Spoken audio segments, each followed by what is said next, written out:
I think my ex-husband broke into my home and installed a camera because he knows things he shouldn't about what's happening in my home. Posted by you/scared890. I, 24F, met my ex, 27M, 7 years ago, and we dated for about a year before I ended up pregnant. He is a Jehovah's Witness, and I was raised in the faith but was never baptized, thankfully. When I became pregnant, I was told that I had to marry him if I wanted to be in good standing at the Kingdom Hall Church. I agreed and decided not to listen to my parents when they begged me to take my time and make that decision later. Of course, this meant staying and living with my parents, and as a brainwashed 18-year-old, I thought he was the best thing that had ever happened to me and that he couldn't do me wrong because he was a Jehovah's Witness, and they can't do any wrong. Boy, was I wrong. While I was pregnant, he would emotionally and physically abuse me to the point where my son was born prematurely, and I fell into postpartum depression. When my son was 8 months old, I decided I had enough and needed to put my feelings and the love I had for this man aside to make the right decision for my son. I left him. I left the religion. I don't know how I did it, but to this day, I thank my son for giving me the strength and love to get past it. Fast forward about 5 years, I am doing great. I have an amazing career, a great car, and I live on my own with my son. We have everything we need. I recently began my first relationship, and he's amazing. My ex and I actually have a pretty cordial co-parenting relationship. He seems to have matured a lot and is now in a relationship. I get along great with his girlfriend, and my son likes her. He recently decided to move 2 doors down from my place. I didn't really mind this, as we don't fight or hate each other. I actually saw it as a good thing since he would be closer to our son and could be more involved in school. Last week, I walked into my apartment and discovered that someone had broken in. However, they didn't take anything at all. A few things were moved around. It seemed like they were looking for something and gave up. The first person that popped into my head was my son's father. I have been living here for years and never had any issues. I actually live in front of the police station, so unless someone entered through the back, they would have been seen. I filed a police report and left it at that. Now, this is where it gets weird, and my suspicions seem to be proving themselves right. 3 days ago, I dropped off my son at his house, and he mentioned that I shouldn't allow our son to have certain toys because they are violent action figures, Power Rangers. There is no way he would know this. Since he is a JW, I try not to disrespect his beliefs, so I make sure that my son does not bring those toys to his house. When I asked him how he knew about it, he turned pale. He didn't know what to say and finally claimed that our son had mentioned it. Okay, so maybe my son could have told him. But maybe he didn't. To add to my suspicion, 2 days ago, I dropped my son off in the morning, and my ex slipped up by telling me that I need to shower my son every day because I didn't the night before. There is no way my son could have told him. He didn't speak to him, and it was literally the morning after. Also, I do shower my son every day, but he had swim class, and we got home late, so I figured he was okay to skip. I know it sounds lazy, but I'm sure we've all had those days. Am I being paranoid? I hate feeling like I don't have privacy in my own home. Should I ask him? Is there a way I can check myself? I've tried looking, but I haven't found anything that shows me there could be a camera. I've added additional info in the comments. I did not know he was moving in 2 doors down. He told me when he signed the lease, and at that point, I tried to look at the bright side of things. I now see that there is no bright side to this situation. I hate the feeling of walking out my door and knowing he can see what time I am home and what time I leave just by checking if my car is in the driveway. I agree that the religion he is teaching my son is not good in any way, but there's not much the law will do besides granting me full rights to his medical decisions, which I have. When he is with his dad, he goes to his church, but when he is with me, he knows we don't do any of that. Once my son reaches a certain age, he will be able to make the right decision, and I will always steer him in the right direction, encouraging him to ask questions and do his research first, then come to a conclusion. We have shared custody, but I make the medical decisions. I tried taking full custody, but unfortunately, I lost the case. The abuse is documented. I lifted the restraining order 2 years after we divorced. We used to do pickups and drop-offs at the police station, and after 2 years, I had to take the next step in trusting that the past was just that. I did not want my son asking me why he gets dropped off in a police station parking lot. I did see a therapist, mostly for the way the religion had a hold on me. I was also suffering from postpartum depression, so a whole lot of things were discussed. I don't think I was ever able to fully recover. It was so bad that my mind physiologically blocked my memories of those years, which is something my therapist warned me about. Although it's good that I don't recall certain things, it also makes me vulnerable, just like it did in this situation. Certain things definitely trigger it, like specific songs or going back to that town. I should also mention that my son's father was diagnosed with bipolar disorder. I would not be shocked if there is a camera in my apartment. I am gathering all the advice from this thread and will have to tactfully make a plan to search for it without making it obvious. Commenter. I'm a former JW2. Do you think it's possible that he's trying to figure out if you're sleeping with your boyfriend, so that your ex would then be biblically free to remarry? Ops response. We are already divorced. The elders told him not to sign it because that would mean he can't remarry. I took it to court, and after showing all my police reports and pictures of abuse, they granted the divorce. I do see your point. On his end, he is not free to remarry. This could be why he is doing this. However, he is out of luck because I do not have my boyfriend stay over. I always go to his place when my child is with his father, especially now that he lives so close. It's weird. Update 1 month later. I have been lurking in the sub for the past week, and I am so happy I found this. I really wish I had known about this years ago when I left the congregation. It would have made the pain less and the loneliness not as bad. When I left the organization, I had no friends and no encouragement, and I almost convinced myself multiple times to go back, but I was able to get through it. I wanted to share my story with you, but first, I'll give a little background on my past. I pretty much grew up as a witness and never got baptized. I met my son's father when I was about 18, and I ended up pregnant a couple of months after that. The elders pretty much forced marriage on me. As soon as we moved in together, he was abusive. It was horrible. He would physically abuse me, knowing I was pregnant with his son. It got so bad that I would literally urinate on myself because of how scared I was of him. The last time he laid his hands on me was when I was 6.5 months pregnant. I remember he barged into the bathroom since he knew I was calling the cops, and when he opened the door, he hit my belly, and I went straight into the tub. They had to perform an emergency C-section.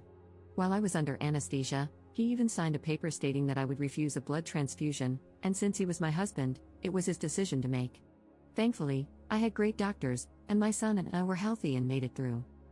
I remember the elders coming to visit me while I was still in the hospital. I remember them telling me that I needed to work harder at putting Jehovah first in our marriage because, without him, our marriage would fail. A few months later, I left him and left the organization. I went to therapy for my postpartum depression, and I was able to psychologically block those memories, although sometimes certain things trigger them, and it all comes back. It's insane how the mind works. I have a great relationship with my parents. They never shunned me, and they always looked after my son and me. I know they are brainwashed, but I know deep down my father realizes I made the right decision. After all this mess, I think he's starting to open his eyes a little. The link below is my first post, and below that, I copied and pasted my update. I don't know why they locked my post. I was at work, and when I checked, it was automatically locked. I did receive some good advice on there, but it's different when it comes from people who know what you grew up in and understand just how much mind control plays a big role in everything when it comes to JW. I would also like some advice on how to handle these elders. They keep calling my parents and begging them to reason with me. I assume this is going to reflect poorly on them, and we all know how much they hate that. Also, please keep in mind that my parents, although witnesses, have my best interests at heart. My father sat me down and told me that no matter what, he will stand by my decision and fully support me in going through with these charges. I just wish they didn't have to deal with all this harassment. Update. First and foremost, thank you for all your suggestions and messages regarding the steps I should take. So much has happened over the past 7 days, I will try to explain without making this too long. I'll start with last week, Wednesday. After reading all the comments, I decided to purchase a spy finder from Amazon. I figured it would put my mind at ease and finally allow me to feel comfortable in my own home. I paid for 2-day delivery and planned out how I would use it without being obvious. Since I knew the only way to do this was with my son's father in front of me, I decided to tell him I needed to discuss a new schedule I wanted to follow. Friday, we decided to meet up for ice cream with our son. I gave my boyfriend a spare key so he could go inside and see if the spy detector worked. Our meeting lasted about 40 minutes until I finally got the okay from my boyfriend, and I wrapped up the conversation. When I got into my car, I called my boyfriend, and he told me I needed to drop my son off at my mom's and head over to my place. I did exactly as he said. When I arrived at my place, I parked, and my boyfriend came inside my car and broke the news to me. He told me that the detector had detected something, but it was not clear. It kept showing red in my son's room around the doorknob, but it also showed red on one side of a wall that didn't have anything hanging near it. At this point, I didn't know what to do or say. Maybe it was just a malfunction, or maybe there was something there. I decided I needed to call the cops. I wasn't sure if it was the right call, but since the signal was showing in my son's room, that was enough for me to make the call, even if I sounded silly to the cops. Once the cops showed up, I explained the situation to one of them. He usually works the morning shift surveillance at my son's school, so I see him every morning. He was very understanding and told me he was calling in a tech who had the necessary equipment, as not all cops carry it. At this point, I still didn't tell the cops that I suspected my son's father. I figured I would mention it once it was confirmed. 10 minutes later, my son's dad walked up my driveway and asked if I was okay. I said yes, and that's when the cop approached. I think he saw how uncomfortable I was, and told him that only residents were allowed to be there. He told the cop that he was my son's father, and the cop started asking if he was from the area. As soon as he mentioned that he had recently moved 2 houses down, the cop asked him to leave since he was not a resident. Once he was off the property, the cop started asking me more questions about my son's father, and that's when I went into full detail. After our conversation, he told me there was a high chance that my ex could have placed a camera in my son's room. Once the tech arrived, he scanned the room, and we were told to wait outside. About 30 minutes later, he asked me to come in while my boyfriend stayed behind. He proceeded to tell me that there was indeed a camera in my son's room. They found a tiny camera hidden inside the doorknob. If you're not familiar, my doorknob's locked from the inside, but on the opposite side, there's a small hole where you usually need a flathead screwdriver or a similar key to unlock it. He explained that whoever installed the camera replaced the original doorknobs with 2 identical ones, meaning the door no longer had a lock. I never realized this. It was such a small detail that I had completely overlooked. I never locked my son's room, so it wasn't something I would have noticed. I broke down. I didn't know what to say or think. The tech told me the camera was linked through Bluetooth/Wi-Fi. Unfortunately, the signal was cut off, but he was working on getting some codes to determine where it had been transmitting from. Once they confirmed it, I was given an address, and of course, it traced back to my ex's home. Not the exact address, but rather coordination points. I have no idea what they refer to. They just told me it's a system they use to track signals. I was in complete shock. Part of me thought he would never do this. He would never violate my privacy and our son's privacy like this. I thought we were past this stage. After they broke the news, they told me I could press charges if I wanted to. If I decided to proceed, they would have to process a warrant for his arrest. It was the hardest decision I had to make, but I told them yes. They explained that the best thing for me to do was to stay at a relative's or friend's house until the situation was resolved, as it could be dangerous for me to remain so close to him. I didn't understand why they couldn't take him in then and there, but I agreed and packed a bag. I decided to stay at my parents' house. It was close to my job, and it was a place where my son felt comfortable. I did not hear from my ex at all on Saturday. I know I mentioned in my previous post that my parents and ex are Jehovah's Witnesses, which plays a big part in this whole story. Sunday night, my parents had plans, and I stayed behind with my son. I heard a knock on the door. I looked, and to my surprise, it was 2 elders. I guess you can call them pastors for those not familiar with the term. These were the same men who told me not to call the cops when my ex would get physical. They were also the same men who had watched me grow up since I was 3. I decided to open the door, and they asked to come in. Since my brother was in the other room, I felt a little more at ease speaking with them. As soon as they started taking the Bible out, I told them I did not feel comfortable with that and that if they had anything to say, it should be through a conversation and not through the Bible. They agreed and started explaining the consequences my ex is facing in the Kingdom Hall for what he has done. They also told me that my ex was taken down to the station Sunday morning but that he had confessed everything to them on Saturday. To make it short, they begged me to drop the charges and kept telling me to think about my son, to consider how he would feel knowing his dad is facing these charges. They kept saying over and over that Jehovah does not condemn his behavior and that sometimes the organization can work things out internally. I told them I would not drop the charges. What he did was violate my privacy, and while I was happy they would work it out within their religion, I would handle my end through the law. They proceeded to tell me that they have lawyers who can back up my ex and that if this is the route I choose, I should make sure I am covered as well. They also said the reason he put a camera in my son's room was because he wants custody, arguing that it's not fair for him to miss out on eternal life and that my ex could save my son. Crazy, yes, I know. I don't know what he was trying to find by putting a camera in my son's room, because I have absolutely nothing to hide, and my son is very well taken care of. I asked them to leave, and they did.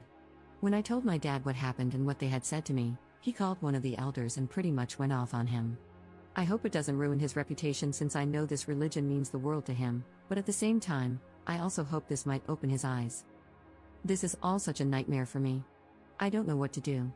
Deep down, I do not want to press charges because he is my son's father. I don't want this to ruin his record or for my son to grow up and find out I placed his dad in jail over this. I also know what it's like to be brainwashed and under mind control. On the other hand, I feel like he needs to learn his lesson. He needs to understand that you can't simply violate someone's privacy because of your religion. I'm not sure what will happen yet.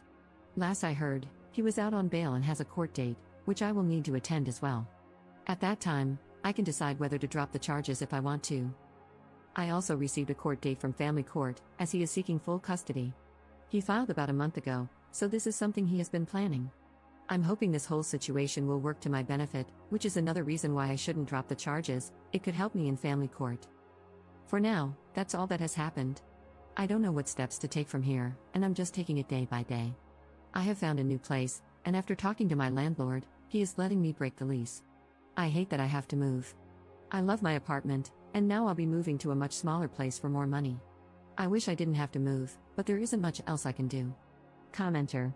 Do not drop any charges.